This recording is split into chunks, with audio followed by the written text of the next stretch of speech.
কখনো কি এমন মনে হয়েছে যে তুমি কিছু ভালো আশা করছো কিন্তু সবকিছু উল্টো হয়ে যাচ্ছে? এমনই এক মানুষের গল্প হলো আব্রাহামের গল্প। একদিন ঈশ্বর আব্রাহামকে ডাকলেন আর বললেন যে তুমি তোমার আত্মীয়স্বজন বাড়িঘর ছেড়ে যে দেশ আমি তোমাকে নিয়ে যাব সেখানে চলো।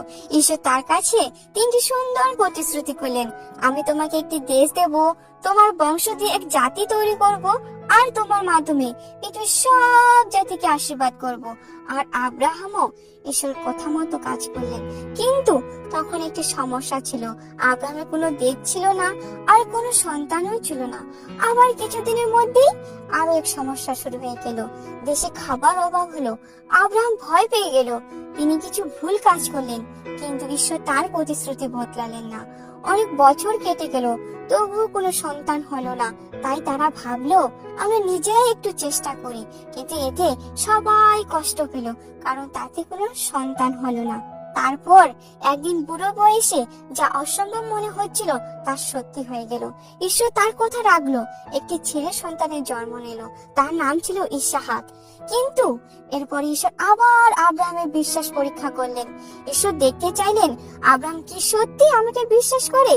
ঈশ্বর আব্রাহামকে বললেন, তোমার ছেলে ইসহাককে আমার জন্য বলি দাও। আর আব্রাহামও তাতে রাজি হলেন।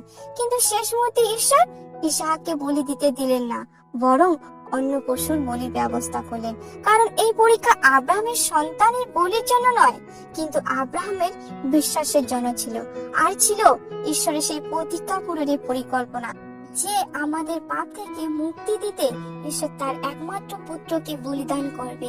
আজ আব্রাহামের বংশকে ঈশ্বর ইসরায়েল দেশ দিয়েছে, আর তার বংশের জন্ম হয়েছে এই জগতের মুক্তিদাতা যিশু খ্রিস্টের, যার মাধ্যমে ঈশ্বর পৃথিবীর সব জাতিকে আশীর্বাদ করেছেন। এই গল্প আমাদের শেখায় আব্রাহাম কখনো নিখুঁত ছিল না, কিন্তু তিনি বিশ্বাস করতে শিখিয়েছেন।